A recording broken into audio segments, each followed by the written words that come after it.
अच्छा जी, तो जनाब, आज जो टॉपिक है हमारे पास वो है रेगुलेशन ऑफ आर्टीरियल प्रेशर। जैसे कि देखें, हमारे पास जो बहुत ज़्यादा अहम मैकेनिज्म है वो है, मतलब जैसे कि हमारे पास जो आर्टीरियल प्रेशर होता है ना, उनको रेगुलेट करने के लिए दो हमारे पास है। एक है हमारे पास जो जिसको हम कहते हैं कि फास्ट है, ठीक है। तो दूसरा जो है वो है हार्मोनली। पहला जो है ना वो है बैरो रिसेप्टर, ठीक है ना, ये बिल बहुत ज़्यादा फास्ट है। और जो हार्मोनियली रेगुलेटेड है वो मतलब स्लो है, उस पर थोड़ा सा टाइम लगता है। जबकि बायरो रिसेप्टर जो है ना उस पर टाइम नहीं लगता है, ये बहुत ज़्यादा फास्ट है, ठीक है ना। और अगर हम बैरो रिसेप्टर करेंगे, फिर इसके बाद जो है ना हम हार्मोनल रिसेप्टर जो रेगुलेटरी सिस्टम है, जैसे कि रास है, रेनिन एंजियोटेंसिन एल्डोस्टेरोन सिस्टम, वो हम बाद में करेंगे। पहला हम बैरो रिसेप्टर रिफ्लेक्स की तरफ आते हैं। तो देखिए, जो बैरो रिसेप्टर रिफ्लेक्स है, जैसे कि फॉर एग्जांपल अगर आपका प्रेशर कम हो जाए, आर्टीरियर जो प्रेशर है, तो बैरो रिसेप्टर को पता चल जाता है। कैसे पता चल जाता है? जो हमारे पास एओर्टिक आर्क है, ये वाला, ठीक है, यहाँ पे बैरो रिसेप्टर है। कैरोटिड बॉडीज, ये जो कैरोटिड आर्टरी है यहाँ पे बैरो रिसेप्टर है। इनको पता चल जाता है कि हमारे पास जो प्रेशर है वो कम हो गया है या ज़्यादा हो गया है, ठीक है ना। तो यहाँ पे बहुत ज़्यादा फास्ट इनको पता चल जाता है, और ये जाके फिर सीएनएस को मैसेज सेंड कर देता है कि हमारे पास प्रेशर या कम हो गया है, तो भाई साहब हार्ट को आप मैसेज भेज दें, ताकि हमारे पास जो प्रेशर है ना वो नॉर्मल हो जाए। इसमें बहुत मतलब ये फास्ट होता है। जबकि जो हार्मोनली है, जो रेनिन एंजियोटेंसिन एल्डोस्टेरोन सिस्टम है, उस पर टाइम लगता है, ठीक है ना। और वो लॉन्ग टर्म है, ये फास्ट है, ठीक है। अब इसको हम मिनट टू मिनट रेगुलेशन भी कहते हैं, इसको मिनट टू मिनट रेगुलेशन, ठीक है। अब जैसे कि हमें पता भी है कि जो हमारे पास बैरो रिसेप्टर है वो हमारे पास एओर्टिक आर्क और ये बैरो कैरोटिड बॉडीज यहाँ पे हैं, ठीक है ना। इनको पता चल जाता है, सीएनएस को मैसेज चली जाती है। यहाँ पे हमारे पास कार्डिक सेंटर है, ठीक है ना। तो मेडुला, जो हमारे पास ब्रेन का जो मेडुला है, यहाँ पे इनका सेंटर होता है। वहाँ से हमारे पास जो है ना वो मैसेज आ जाती है कि हमारे पास ज़्यादा हो गया है या कम हो गया है। फिर ये हार्ट को मैसेज सेंड कर देता है। अगर कम हो गया है तो हार्ट को मैसेज सेंड कर देते हैं, सिंपैथेटिक सिस्टम एक्टिवेट हो जाता है। कैसे होता है आगे हम अभी इसको एक्सप्लेन करेंगे मज़ीद डिटेल में। तो हार्ट रेट जो है ना वो इंक्रीज कर देते हैं, कंट्रैक्टिलिटी इंक्रीज हो जाती है, कार्डियक आउटपुट इंक्रीज हो जाता है, ठीक है ना। और ये जो हार्ट रेट है, कंट्रैक्टिलिटी है, प्री लोड है, आफ्टर लोड है, और कार्डियक आउटपुट है, स्ट्रोक वॉल्यूम है, ये सारी चीज़ें हमने एक्सप्लेन की है, ठीक है। तो इसकी तरफ आज जो हम बैरो रिसेप्टर की बात हम करेंगे, ठीक है ना। बैरो रिसेप्टर रिफ्लेक्स जो है ना उसकी हम बात करेंगे। अगर फॉर एग्जांपल अक्यूट हेमरेज हो जाए, ठीक है ना, तो हमारे पास जो एट्रियल प्रेशर है वो डिक्रीज हो जाती है। जैसे फॉर एग्जांपल हेमरेज हो गया, ब्लड लॉस हो गया है, जो एट्रिया का जो प्रेशर है वो डिक्रीज हो जाती है। जैसे वो डिक्रीज हो जाती है तो जो हमारे पास जो यहाँ पे कैरोटिड बॉडी पे, जैसे कि ऊपर मैंने आप लोगों को बताया, दिखाया कि यहाँ पे जो स्ट्रेच रिसेप्टर है वो डिक्रीज हो जाती हैं, वो जो प्रेशर है वो डिक्रीज हो गया। जैसे वो डिक्रीज हो जाती है तो कैरोटिड बॉडीज को यहाँ पे पता चल जाता है, इसके कान लगे हुए हैं वहाँ पे, वो इनको सेंस कर देते हैं, इनको सुनते हैं कि यार ये ज़्यादा हुआ है या कम हो गया है। तो अभी आपके पास हेमरेज हो गया है, ठीक है। तो जैसे हेमरेज हो जाता है, इन लोगों ने कान लगाए होते हैं, तो वहाँ पे जो है ना ये सुनते हैं कि अब जो है ना हमारे पास प्रेशर कम हो गया है। ये जाके डायरेक्ट सीएनएस को जो है ना मैसेज सेंड कर देता है। तो जो जैसे कि कार्डियक सेंटर है हमारे पास मेडुला में यहाँ पे, ठीक है, इधर इसने मैसेज सेंड किया, कार्डियक सेंटर है, इसने जाके सिंपैथेटिक सिस्टम को एक्टिवेट किया है और पैरासिम्पैथेटिक को डिक्रीज किया है, ठीक है ना। क्योंकि ऑलरेडी हमने पढ़ा है कि जो पैरासिम्पैथेटिक है वो आप रिलैक्स मूड में जब आप होते हैं, और सिंपैथेटिक इमरजेंसी है आप, ठीक है। तो सिंपैथेटिक सिस्टम एक्टिवेट हो जाता है, ठीक है ना। तो सिंपैथेटिक आउटफ्लो जो है ना वो इंक्रीज हो जाती है। जैसे वो इंक्रीज हो जाती है ना तो हार्ट पे, वहाँ पे हार्ट रेट जो है ना वो इंक्रीज हो जाता है, और पैरासिम्पैथेटिक आपने डिक्रीज किया। तो अगर आप पैरासिम्पेथेटिक को डिक्रीज कर देते हो और सिंपैथेटिक को इंक्रीज कर देते हो। तो दोनों सूरतों में आपने आपने हार्ट रेट को इंक्रीज किया। Heart rate increase, contractility increase, ठीक है ना, क्योंकि हार्ट रेट और जो कंट्रेक्टिलिटी ये एक दूसरे के साथ इनडायरेक्टली इनका रिलेशन है, ठीक है। तो हार्ट रेट आपने इंक्रीज किया, आपने कंट्रेक्टिलिटी को इंक्रीज किया। जैसे आपने कंट्रेक्टिलिटी को इंक्रीज किया तो आपका जो टीपीआर था, जो टोटल पेरिफेरल रेजिस्टेंस, वो आपने इंक्रीज किया। तो जैसे वो आपने इंक्रीज किया तो वहां पे जो और दूसरी ये है कि हमारे पास जो वेन है वहां पे हमारे पास भी अल्फा रिसेप्टर है, वहां पे भी डायरेक्ट सिंपैथेटिक वो है, इनर्वेशन है। वो कंस्ट्रक्ट किया हमने, वेन को कंस्ट्रक्ट किया। तो जैसे आप वेन को कंस्ट्रक्ट कर देते हो, जो वेन में जो ब्लड पड़ा होता है वो हार्ट की तरफ चला जाता है, यानी प्रीलोड जो है ना वो इंक्रीज हो जाती है। तो आपने एक स्ट्रेस जो और वेन में जो वॉल्यूम पड़ा रहता है ना उसको हम अनस्ट्रेस वॉल्यूम भी कहते हैं, जैसे कि हमने स्टार्ट में हमने इनके स्ट्रेस और अनस्ट्रेस की बात की थी। तो जब भी आप क्योंकि वहां पे जो वॉल्यूम पड़ा रहता है ना उसको हम अनस्ट्रेस वॉल्यूम कहते हैं। तो आपने दूसरे लफ्जों में मैं ये कहता हूं कि जब आप वेन को कंस्ट्रक्ट कर देते हो तो जो अनस्ट्रेस वॉल्यूम है उनको कम कर देते हो, ठीक है ना। तो अनस्ट्रेस वॉल्यूम को आपने कम किया, प्री लोड इंक्रीज हो गया, यानी वेनस रिटर्न जो है ना, वेनस रिटर्न वो आपने इंक्रीज किया, प्री लोड इंक्रीज हो गया। और जैसे प्री लोड इंक्रीज हो जाती है कार्डिक आउटपुट इंक्रीज हो जाती है। कार्डिक आउटपुट इंक्रीज हो जाती है, जो आर्टेरियल प्रेशर होता है, आर्टेरियल प्रेशर होता है वो इंक्रीज हो जाती है, और ये चीज आप नॉर्मल तक लेके आते हो। तो देखिए बड़ा बेहतरीन सिस्टम है। किस तरीके से जो है ना अल्लाह ने एक ज़बरदस्त सिस्टम बनाया है हमारे जिस्म में, ठीक है। तो देखें वही है, मिनट टू मिनट इसमें जो है ना वो हमारे पास होती हैं, ठीक है ना। हमारे पास जो एट्रियल प्रेशर होता है वो किस तरीके से हमारे पास मिनट टू मिनट वो इक्वल हो जाती है और नॉर्मलाइज कर देते हैं, ठीक है। तो ये हमारे पास ना बेरो रिसेप्टर की बात है थी। ग्लास ये जो ऊपर जो हमने नर्व की बात की थी, जो मैसेज सेंड कर देता है, ग्लासोफिरिंजियल नर्व है, ठीक है। तो ग्लासोफिरिंजियल नर्व है हमारे पास, ये जाके हमारे पास वो कर देते हैं। तो ये तो आते हैं हमारे पास बेरो रिसेप्टर रिफ्लेक्स की बात हमने देखी, ठीक है ना। अब जो है ना हमारे पास जो इसका एग्जांपल है ना, जो जैसे कि हमने पढ़ा भी कि बेरो रिसेप्टर का जो है ना वो जो एग्जांपल है, रिफ्लेक्स का जो एग्जांपल है वो है अक्यूट हेमरेज।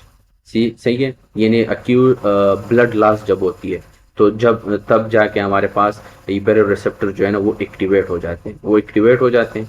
तो हमारे पास ये सारा सीन चलता रहता है, ठीक है ना। किस तरीके से ऑलरेडी हमने एक्सप्लेन किया। इसके अलावा जो है ना हमारे पास जो है ना वो है हमारे पास हाँ, इसका एक और मैकेनिज्म है बैरो रिसेप्टर की, जो कि पीआरएस के बुक पे है, इन लोगों ने दिया है पेज 90 पे। इन लोगों ने कहा है कि अगर आप वाल्सल्वा मिनेवर कर देते हो, वाल्सल्वा मिनेवर का मतलब ये होता है कि आप जो है ना मुंह और नाक और ये सारे बंद कर दो और अंदर जो है ना एक प्रेशर आप जनरेट कर देते हो, इंट्राथोरेसिक प्रेशर जो होते हैं वो इंक्रीज हो जाती है। तो जैसे आप वाल्सल्वा मिनेवर कर देते हो, आप जो ग्लोटस है उनको बंद कर देते हो, प्रेशर जो है ना आपके चेस्ट में अगेंस्ट द क्लोज ग्लोटस आप प्रेशर जनरेट कर देते हो, इनसाइड इंट्राथोरेसिक प्रेशर जो है ना वो इंक्रीज हो जाती है, ठीक है ना। तो इस जब आप इंट्राथोरेसिक प्रेशर को इंक्रीज कर देते हो तो जो वेनस रिटर्न है, हार्ट की तरफ जो ब्लड आ रही है वो आपने डिक्रीज किया। तो जैसे वो आपने डिक्रीज किया, अब वेनस रिटर्न डिक्रीज हो गया है।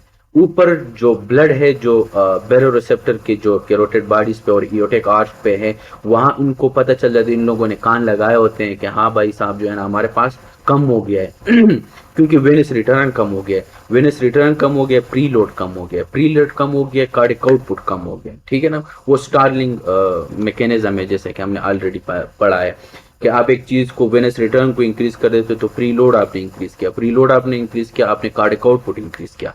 अब आपने वाल्सल्वा मिनेवर किया है, इंट्राथोरेसिक प्रेशर को इंक्रीज किया है, इंट्राथोरेसिक प्रेशर आप इंक्रीज कर देते हो तो जो वेनस रिटर्न है वो डिक्रीज हो जाती है, क्योंकि अंदर प्रेशर जनरेट हो जाती है। वो वेनस रिटर्न जो है ना वो आपने डिक्रीज किया। तो जैसे वो आपने डिक्रीज किया, प्री लोड डिक्रीज हो गया, प्री लोड डिक्रीज हो गया, कार्डिक आउटपुट डिक्रीज हो गया। ऊपर बैरो रिसेप्टर को पता चल जाता है कि हाँ प्रेशर अब जो है ना वो डिक्रीज हो गया है। तो फिर ये जाके क्या काम कर देता है, ऊपर उसको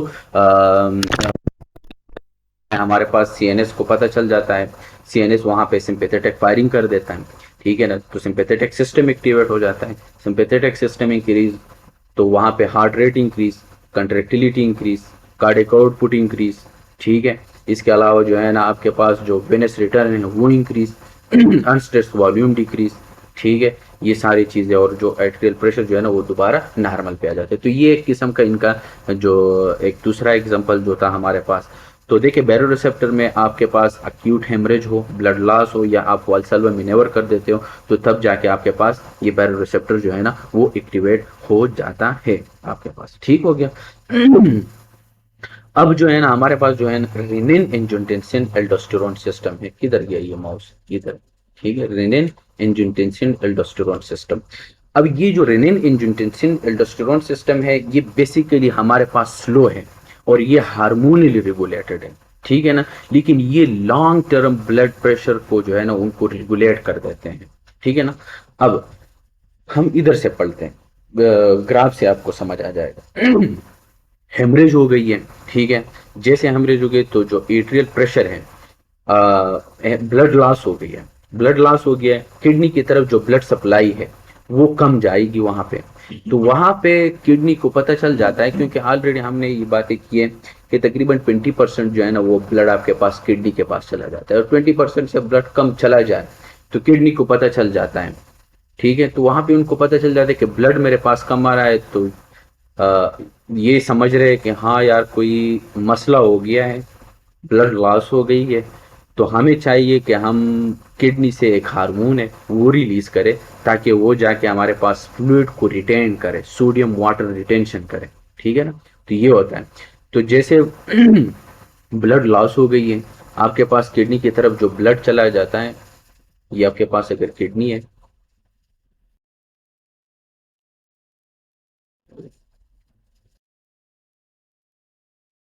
किडनी, ठीक है, ए पेरेंट आर्टरियोल और ई पेरेंट आर्टरियोल, ठीक है।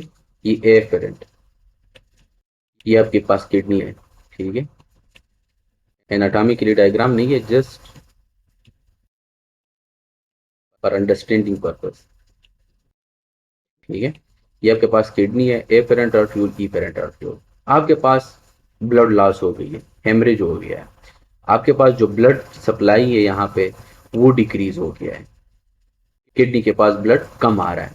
यहाँ पे किडनी को पता चल जाता है कि यहाँ पे हमारे पास ना कुछ सिल्स होते हैं जिसको हम कहते हैं जेक्स्ट्रा ग्लोमेरुलर सिल्स भी बोलते हैं इसको, और इसका दूसरा नाम है ग्रेन्युलर सिल, ग्रेनुलर सिल। इनको पता चल जाता है यहाँ पे कि हमारे पास जो है ना वो ब्लड सप्लाई जो है ना वो कम आ रही है किडनी की तरफ। तो ये समझ रहे हैं कि कोई ब्लड लॉस हो गया है, वट एवर जो भी हो, ठीक है ना। तो यही यहाँ से हमारे पास एक हार्मोन होता है, उसका नाम है रेनिन। क्या? रेनिन। रेनिन एक हार्मोन है, ठीक है। तो रेनिन जो है ना ये रिलीज हो जाते हैं। अब रेनिन जो है ना ये जाके हमारे पास क्या काम करेगा, ये जाके हमारे पास एंजियोटेंसिन नोजेन जो है ना वो एंजियोटेंसिन 1 में कन्वर्ट कर देता है, ठीक है। और ये स्पेसिफिकली अगर हम एंजियोटेंसिन रेनिन एक एंजाइम है जो एंजियोटेंसिनोजेन जो है ना एंजियोटेंसिन 1 में कन्वर्ट करे, ये स्पेसिफिकली कहाँ पे, लंग्स में होता है, ठीक है ना। लंग्स में ही उनको कन्वर्ट कर देते हैं। तो जैसे एंजियोटेंसिन 1 कन्वर्ट हो गया, अब ये एंजियोटेंसिन 1 जो है ना हम एंजियोटेंसिन 2 में कन्वर्ट करेंगे with the help of angiotensin converting enzyme. नाम भी इन लोगों ने वही रखा है, ठीक है ना। तो कोई मुश्किल है नहीं इसमें। एक मिनट, लैपटॉप में चार्ज खत्म हो गया है।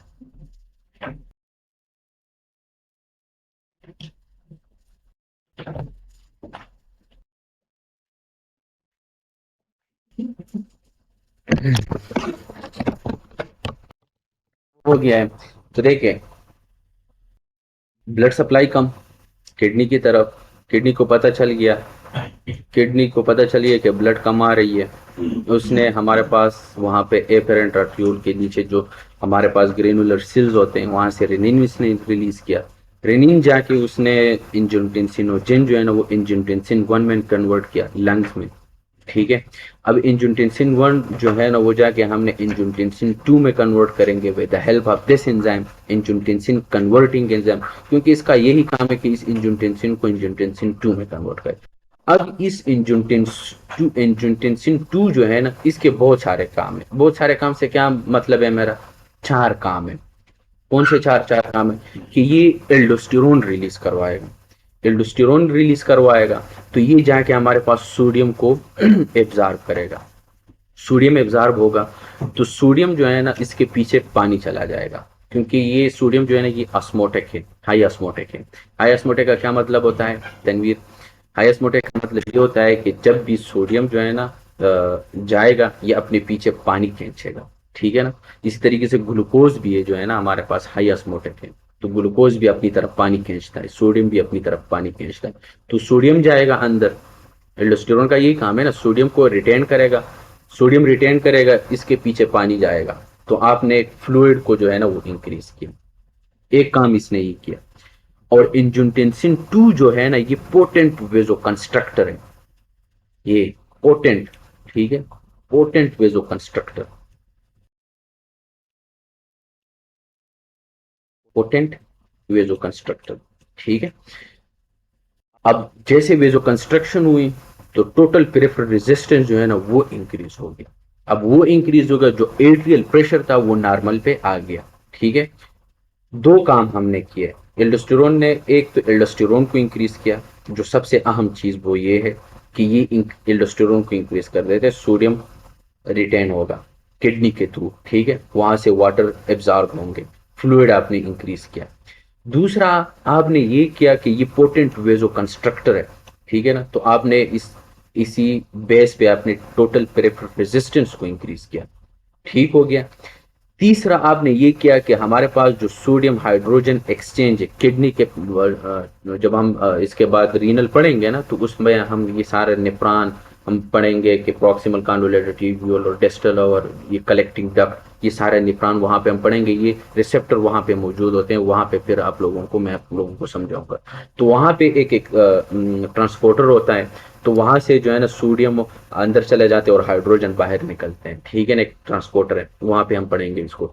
तो जो हमारे पास सोडियम हाइड्रोजन एक्सचेंज है वो इंक्रीज हो जाते हैं, तो डायरेक्टली जाके इसने यहाँ पे भी आपके पास सोडियम हाइड्रोजन एक्सचेंज को इंक्रीज किया, तो इसमें भी आपके पास सोडियम अंदर जाएगा सोडियम एब्जॉर्प्शन होगी, ठीक है। सोडियम जब आप रीएब्जॉर्प्शन होगी तो आप ऑलरेडी हमने पढ़ा है कि सोडियम अपनी तरफ पानी खींचता है, तो फ्लूइड इंक्रीज हो जाता है, फ्लूइड इंक्रीज हो जाता है, जो हमारे पास एट्रियल प्रेशर होता है ना वो टूवर्ड नॉर्मल हो जाती है, ठीक है। और जो इसका लास्ट वाला वो है फोर्थ, वो है कि ये थर्स्ट को इंक्रीज कर देता है, इंक्रीज थर्स्ट, आपको प्यास लग जाती है, जब आपको प्यास लगती है तो आप पानी पी लेते हो, तो फ्लूइड।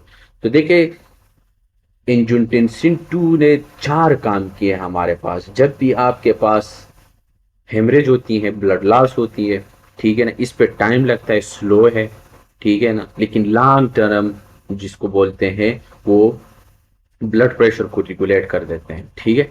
अब एंजियोटेंसिन 2 ने चार काम किए, एक इसने एल्डोस्टेरोन को इंक्रीज किया, एल्डोस्टेरोन इंक्रीज होगा, सोडियम वाटर रिटेंशन होगी। दूसरा काम सोडियम एक हाइड्रोजन एक्सचेंज इसने डायरेक्टली इसको जाके उसको एक्टिवेट किया, सोडियम रीअब्जॉर्प्शन होगी, सोडियम की रीअब्जॉर्प्शन होगी तो वाटर रिटेंशन होगी, ठीक है। तीसरा थर्स्ट इसने जो है ना आपका एक्टिवेट किया, जब आपको प्यास लगेगी आप पानी पिएंगे। चौथा फोर्थ वन लास्ट वन वो ये है कि वेजो कंस्ट्रक्शन करवाती है, और ये पोटेंट वेजो कंस्ट्रक्शन, एग्जाम का क्वेश्चन भी आ सकता है कि angiotensin 2 as a potent vasoconstrictor, ये टोटल पेरिफेरल रेजिस्टेंस को इंक्रीज कर देते हैं। अगर आप लोगों को ये वाला डायग्राम समझ आ गया है तो आगे हम फार्माकोलॉजी में ड्रग्स पढ़ेंगे ना, कि हमारे पास कुछ ड्रग्स हैं कि वो आके इस एंजाइम को बंद कर देते हैं, ठीक है ना, और कुछ ये है कि इस रेनिन को बंद कर देते हैं, ठीक है ना। तो देखिए वहां पे भी हम यही मैकेनिज्म पढ़ेंगे, लेकिन ड्रग के थ्रू, कि ये ड्रग आके इसको एसीई इनहिबिटर्स हैं, ठीक है ना, जिसमें प्रेल आते हैं, टिप्टोप्रेल, एनाप्रेल। हर ड्रग के आखिर में जब आप लोग देखें कि प्रेल आया, तो जो एसीएन इनहिबिटर्स हैं वो जाके हमारे पास ये एंजाइम को बंद कर देते हैं, ठीक है ना, रेनिन को बंद कर देते हैं। एंजियोटेंसिन 2 जो है ना, वो जाके जो अपने रिसेप्टर पे बाइंड हो जाते हैं। इनके दो रिसेप्टर्स होते हैं, एंजियोटेंसिन और एंजियोटेंसिन 2 1 रिसेप्टर और एंजियोटेंसिन 2 2 रिसेप्टर, इनके दो रिसेप्टर्स हैं। तो इन रिसेप्टर को भी हमारे पास बंद करने के लिए दवाइयाँ हैं, मार्केट में मिलती हैं, ठीक है ना। उसको हम कहते हैं अरब, एंजियोटेंसिन रिसेप्टर ब्लॉकर्स, ठीक है ना। तो जो जिसके ड्रग के आखिर में सार्टान आता हो, अरब सार्टान, कैंडी सार्टान, लव सा मैंने एक निमोनिक इसके मैंने जो याद किया था ये ड्रग, वो ये कि अरब लव कैंडी। तो अरब जो है ना, यानी एंजियोटेंसिन रिसेप्टर ब्लॉकर, लो सार्टान, कैंडी से मतलब कैंडी सार्टान। तो जो अरब लोग हैं ना, वो मीठे से बड़े प्यार मोहब्बत करते हैं, वो बड़ा पसंद हो। उसी तरीके से मैं इसको याद किया। तो ये था हमारे पास रेनिन एंजियोटेंसिन एल्डोस्टेरोन सिस्टम, ठीक हो गया है। तो देखिए हमने दो चीजें हमने की है, एक बैरो रिसेप्टर, एक रेनिन एंजियोटेंसिन एल्डोस्टेरोन सिस्टम। बारो receptor reflex minute to minute वो फास्ट है। रेनिन एंजियोटेंसिन एल्डोस्टेरोन सिस्टम ये हार्मोनल है, वो न्यूरॉनल है। बैरो रिसेप्टर न्यूरॉनल है। फर्क इतना है, बैरो रिसेप्टर न्यूरॉनल है इसीलिए फास्ट है, मिनट टू मिनट इनको जो है ना उनको कर देते हैं, ठीक है ना, नॉर्मलाइज कर देते हैं।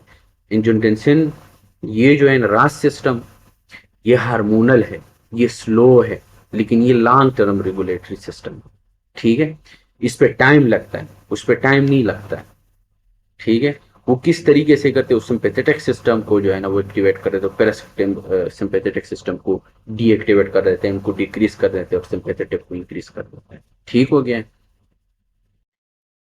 इसके अलावा हमारे पास जो है ना वो है हमारे पास और भी कुछ रेगुलेशंस है, आर्टीरियल ब्लड रेगुलेशंस है। जैसे कि फॉर एग्जांपल हमारे पास सेरेब्रल इस्कीमिया हो जाए ऊपर, ठीक है। तो जैसे वहां पे सेरेब्रल इस्कीमिया होती है ना, तो वहां पे ब्लड सप्लाई कम जाती है ब्रेन को। तो जब ब्लड सप्लाई कम जाती है ब्रेन को, तो वहां पे क्योंकि आगे हम इसी हार्ट में आगे हम पढ़ेंगे कि हमारे पास ना कुछ चीज़ें जो है ना, जब आप एक्सरसाइज करते हो तो स्केलेटल मसल से हमारे पास एडिनोसिन और ये सारी चीज़ें रिलीज होती हैं, और ये जाके वेजोडाइलेशन करवाती है, और ये जैसे कि कार्बन डाइऑक्साइड वगैरह हो गया, ठीक है ना। ये आगे हम पढ़ेंगे। तो यहाँ पे भी जैसे सेरेब्रल इस्कीमिया होती है, ब्लड सप्लाई कम जाती है ब्लड के ब्रेन की तरफ, तो वहाँ पे हमारे पास ना कार्बन डाइऑक्साइड का लेवल इंक्रीज हो जाता है, क्योंकि ब्लड सप्लाई नहीं है। और ब्लड का काम क्या है, आरबीसी का काम यही है कि वो जाके हमारे पास लंग से ऑक्सीजन को पकड़े, वो जाके टिश्यू को दे दे, और वहां से कार्बन डाइऑक्साइड उठा के वापस लंग की तरफ लेके आए और हम उसको बाहर निकालें, यही तो है उसका काम। अब वहां पे ब्लड सप्लाई नहीं है, ब्लड सप्लाई नहीं है तो ऑक्सीजन की कमी आ जाएगी, ऑक्सीजन की कमी आ जाएगी, आपका वहां पे जो कार्बन डाइऑक्साइड है वो इंक्रीज हो जाएगा, इनका रेशियो इंक्रीज हो जाएगा, यानी कार्बन डाइऑक्साइड इंक्रीज हो गया। और या तो जब कार्बन डाइऑक्साइड इंक्रीज हो जाता है तो और आगे हमारे पास क्या होगा, हम्म वहां पे हमारे पास जो कार्बन डाइऑक्साइड है वो इंक्रीज हो जाती है ब्रेन टिश्यू में। अब कीमो रिसेप्टर वहां पे है हमारे पास, जिसको हम कहते हैं वेजोमोटर सेंटर। वो रिस्पांस करेगा, वो क्या करेगा, हमारे पास जो सिंपैथेटिक आउटफ्लो है वो डायरेक्टली वहां से एक्टिवेट हो जाएगा। तो जैसे सिंपैथेटिक आउटफ्लो इंक्रीज हो गया हार्ट की तरफ, हार्ट रेट इंक्रीज हो गया, कंट्रेक्टिलिटी इंक्रीज होगी, कार्डिक आउटपुट इंक्रीज, और इसी तरीके से आपका जो है ना वो कर देता है। इसके अलावा जो है ना हमारे पास इसमें ये जो कुशिंग रिफ्लेक्स है, ठीक है ना, ये एक एग्जांपल है सेरेब्रल इस्कीमिया का। अब यहाँ पे क्या होगा कि हमारे पास इंट्राक्रीनियल प्रेशर जो है ना वो इंक्रीज हो जाती है, ठीक है। जब ये इंक्रीज हो जाती है ना, तो हमारे पास जो सेरेब्रल ब्लड फ्लो, ये क्यों इंक्रीज हुआ, क्योंकि हमारे पास जो सेरेब्रल ब्लड फ्लो है वो डिक्रीज है। और जब ये डिक्रीज है तो इसका मतलब है कि कार्बन डाइऑक्साइड इंक्रीज हो गया, ब्लड का काम यही है। तो वहां पे ब्रेन जो है ना वो सिंपैथेटिक सिस्टम को एक्टिवेट कर देता है। तो सिंपैथेटिक रिस्पॉन्स होती है, वेजो कंस्ट्रिक्शन होती है, मीन आर्टीरियल प्रेशर जो है ना वो इंक्रीज हो जाती है, ठीक है ना। अब मीन आर्टीरियल प्रेशर हमने ऑलरेडी पढ़ा है पीछे, ठीक है, कि मेन आर्टीरियल प्रेशर का क्या मतलब है, ठीक हो गया। और इसके अलावा जो है ना फिर इंट्रा सेरेब्रल परफ्यूजन प्रेशर जो है ना, ये सेरेब्रल परफ्यूजन प्रेशर ये इंक्रीज हो जाती है। और इसी तरीके से बारोरिसेप्टर का जो इयोटिक आर्क है एंड कैरोटिड आर्टरीज जो रिफ्लेक्स है वो भी एक्टिवेट हो जाती है, और इसी तरीके से हमारे पास जो ब्लड प्रेशर है वो इंक्रीज हो जाती है, ठीक हो गया। तो ये था हमारे पास एक कुशिंग रिएक्शन, ठीक है ना, जिसको कुशिंग रिफ्लेक्स भी बोलते हैं, ये था हमारे पास। इसके अलावा जो है ना हमारे पास एक और रेगुलेटरी सिस्टम है जिसको हम कहते हैं chemoreceptor in the carotid and aortic bodies. ये कैरोटिड बॉडीज है, bifurcation of the carotid artery, सही है, यहाँ पे हमारे पास कैरोटिड बॉडीज हमारे पास होते हैं। और इयोटिक आर्ट में आप देखें तो ये देखें ना, ये कीमो रिसेप्टर है ये वाला, ठीक है।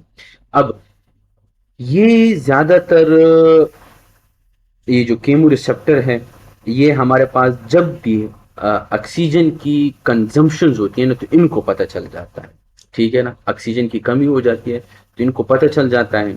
और ये बहुत ज़्यादा सेंसिटिव है ऑक्सीजन के लिए, और ऑक्सीजन का जो प्रेशर है इनके लिए बहुत ज़्यादा सेंसिटिव है, तो इनको पता चल जाता है। जब इनको पता चल जाता है तो हमारे पास जो वेजोमोटर सेंटर है वहाँ पे क्योंकि ऑक्सीजन की कमी आ जाती है तो वहाँ पे इनको मैसेज सेंड कर देता है, ठीक है ना। और वेजोमीटर सेंटर जो है ना वो एक्टिवेट हो जाता है। जैसे वो वेजोमीटर सेंटर एक्टिवेट हो जाता है तो जाके हमारे पास वेजो कंस्ट्रक्शन जो है ना वो प्रोड्यूस हो जाती है। और जैसे वेजो कंस्ट्रक्शन प्रोड्यूस होती है तो टोटल पेरिफेरल रेजिस्टेंस इंक्रीज हो जाती है। और जैसे टोटल पेरिफेरल रेजिस्टेंस इंक्रीज हो जाती है तो हमारे पास जो फ्लो है वो जो आर्टेरियल प्रेशर है वो इंक्रीज हो जाती है, ठीक है ना। तो जब भी आपके पास ऑक्सीजन की कमी आ जाती है ना तो जाके हमारे पास कीमो रिसेप्टर एक्टिवेट हो जाते हैं कि ऑक्सीजन की कमी आ गई है तो भाई साहब आप एक्टिवेट हो जाए, सिंपैथेटिक आउटफ्लो इंक्रीज, और इसी तरीके से हमारे पास प्रेशर इंक्रीज, ठीक है। और इसमें जो एक और है वेजोप्रेसिन, ये एडीएच, ये अगर आप लोगों को याद हो ये हमने बायोकेमिस्ट्री में किया था, ठीक है। लेकिन खैर हम दोबारा यहाँ पे दोबारा कर लेते हैं, ठीक है ना। तो वेजोप्रेसिन जो है ना जिसको हम एंटी डायरेटिक हार्मोन कहते हैं, ये जाके हमारे पास ये भी आपके पास जब भी ब्लड प्रेशर में इसका रेगुलेशन, हमारे जो ब्लड प्रेशर उनको रेगुलेट कर देता है। कब जब आपके पास हेमरेज हो तब जाके हमारे पास ये, और ये मिनट टू मिनट रेगुलेशन ये भी है, ठीक है ना। ये जो वेजोप्रेसिन है ये भी मिनट टू मिनट वो है, और ये हमारे पास ब्लड प्रेशर जो है ना उनको नॉर्मल कर देते हैं, ठीक है।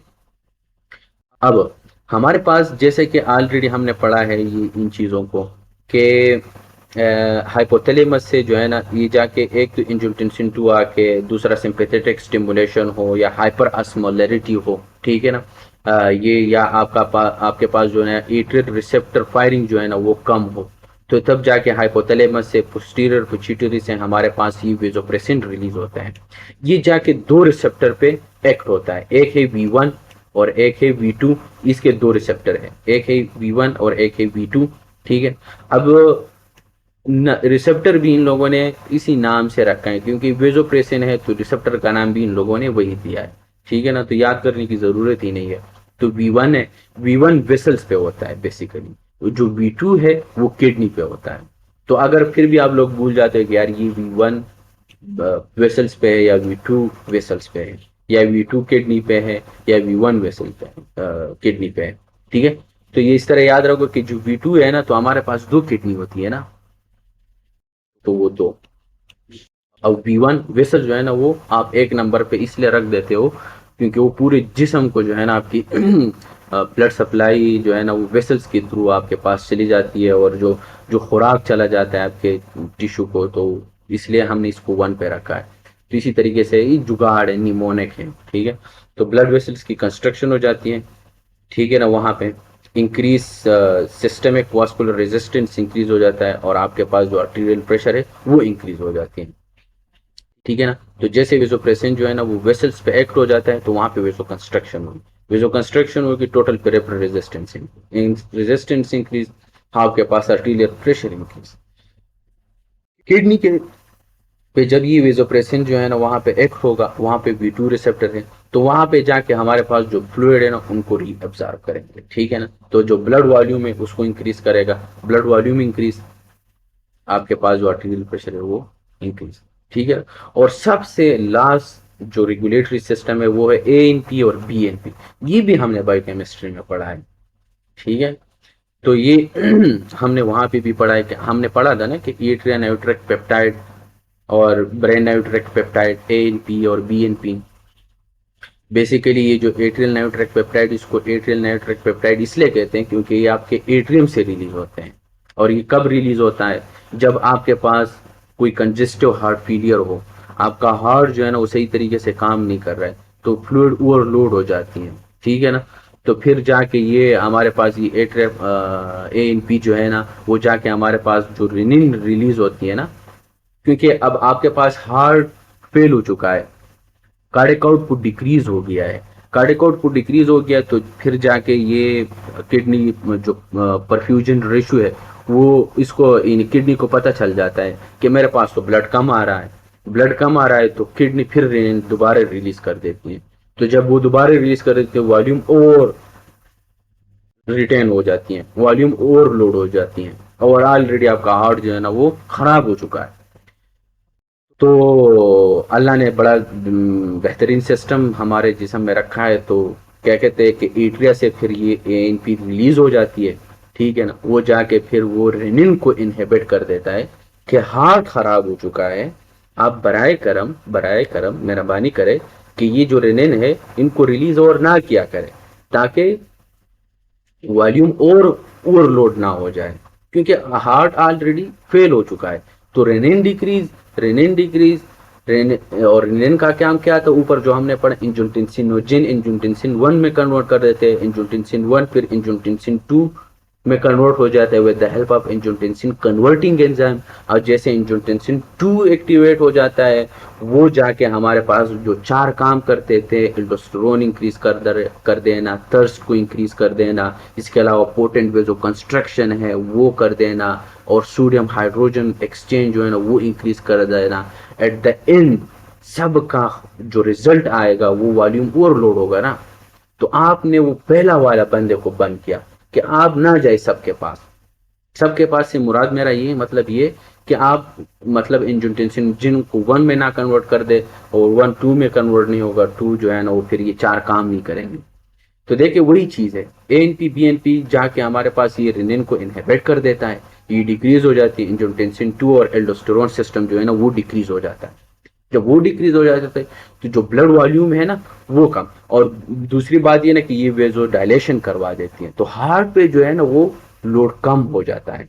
तो देखे डिक्रीज ब्लड प्रेशर, ठीक है ना, ब्लड वॉल्यूम वहां से नाइट्रेसिस होती है, डायग्रेसिस होती है, ठीक है।